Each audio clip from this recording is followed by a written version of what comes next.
Hello everyone, my name is Victor Öhman, and in this breakdown I'll be showing you how I recreated Counter-Strike's iconic map Dust 2 with a hyper-realistic twist. I wanted to explore how one of the world's most popular games could look if it was remade by leveraging the most cutting-edge technologies that exist today. I'll break down the most useful techniques that I used to create this scene, with some fun and highly creative workflows in every step of the process. And if you want to learn more about this project, you should join us on the 12th of this month at 7 PM CET for an in-depth livestream where I'll be answering any questions you may have about this scene. So check the description for more details and let's jump straight into the breakdown. To start off, I went back into Counter-Strike and played the game to get a better sense of space in the scene. And as a fun test, I then captured a whole bunch of screenshots and fed them into a photogrammetry software, which basically let me create a simple 3D scan using the different angles. Now, there are probably more clever ways to go about this, but I just wanted to have a bit of fun, and this really helped me get a sense of scale and proportions. I then used this as a reference to quickly model the basic shapes of the map, mostly using simple primitives. I wanted to stay as true as possible to the original shapes, but then really give the set dressing and texturing my own spin. Now all I needed to do was export my blockout scene into Unreal Engine and get things going. So here we are in Unreal, and the scene mostly consists of basic objects with no textures. And for this video we're gonna focus on the center structure, or the main square, which I'll be using to demonstrate how I went about detailing most of the scene. The mesh itself is extremely simple with very basic geometry and UVs. The next step here was to apply a plaster material on this mesh, and to achieve this I relied on real-world scan data from the Megascans library. Because we're using a huge amount of assets for this scene, importing them would have been extremely boring and time-consuming. To get through this, I used Quixel Bridge, which allowed me to export my assets to Unreal Engine with just one click. As you can see, my plaster surface is automatically imported with all the textures and a material, which I can then drag and drop on my wall, all without ever leaving the zone. Now I'm gonna go back to Bridge and I'll export this wood board's 3D asset.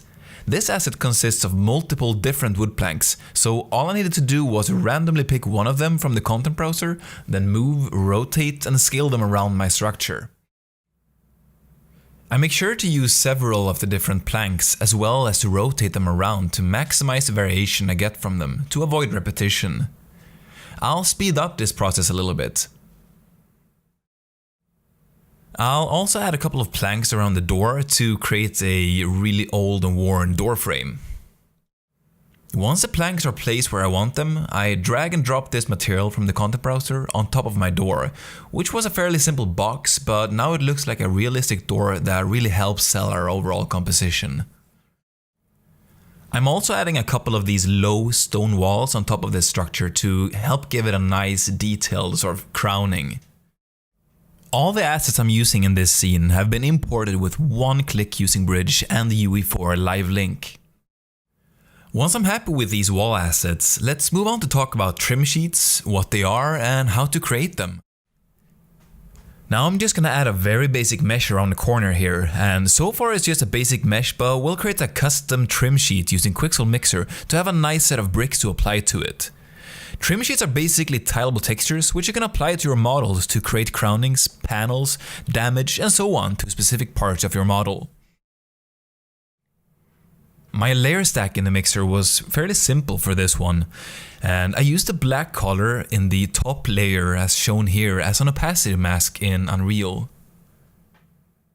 This project used more advanced trim sheets as well, such as this one, and I'll be covering its creation process in the upcoming livestream, from creating the texture in the mixer to the geometry and UVs in Maya. Now back to our original trim sheet. Instead of manually exporting it to Unreal, I just went to File, Export to Library, and from there my asset was now available in the Bridge as well.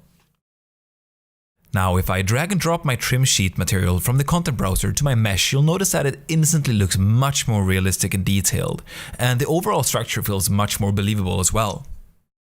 The next step for these walls was to add another layer of details to them, and just like with any other assets, the process was simple. Find the asset in the Megascans library through Bridge, click export and start moving it around. These decals really make a huge difference in the final result and were leveraged all over this scene. Let's let's do some quick set dressing for the road as well, using an asphalt material I made in Mixer by combining a number of asphalt, concrete and dirt materials from Megascans. And before moving on to the next part of the video, I'll just go ahead and add some curb meshes to the scene as well. I'll speed this part up, but I'm using the same technique as I did for the wood framing on the structure, by adding some slight irregularities to the rotation and scale, and by using different orientations of the meshes, you can really maximize their use and really create a believable appearance. So instead of relying entirely on decals for detailing the road, I opted to use vertex painting as well, which basically allows me to paint different variations of the asphalt, creating a road that doesn't look repetitive. I created both variations of the asphalt with a mixer, and then just as usual, I sent them to Bridge and then to Unreal. The vertex blend setup I'm using for this road was also automatically generated for me from the Bridge. I wanted to break up the road even more, and to do that I scattered a bunch of 3D plans around my structure and the road as well. And just like with everything else from the Bridge, the foliage is completely set up for you with wind animation, materials and so on. I then imported a set of pebbles which were also scattered using the same technique, and they added a lot of value to the road. Before we wrap up our structure, I quickly wanted to go over this mix. My colleague James Lucas created the base texture for me, and then I created a very simple mesh that represented the overall shape of a crate. I'll go over the creation of this mix in an upcoming livestream. Once I had the crate in Unreal, I also imported a wooden pallet and put my crate on top of it. These two assets were then moved just around here, and they blended really nicely with our detailed structure as well. Finally, I started set dressing my scene by populating it with a bunch of different assets such as barrels, concrete barriers, cables and so on. And at this point it's pretty much like playing with incredibly realistic pieces of Lego. The rest of the scene received the same treatment as this structure, and I then progressively tackled each building, reused many different 3D assets, trim sheets and materials. Added to that some dust and basic post-processing, and you end up with a fully playable Dust 2 map that runs smoothly on a modern day computer. What you're seeing here is a time-lapse of the creation of this particular angle of the scene. I hope you had a great experience watching this video, and don't forget to tune in on the 12th at 7 PM CET for an even more in-depth walkthrough. Thank you so much for watching, and I'll see you next time.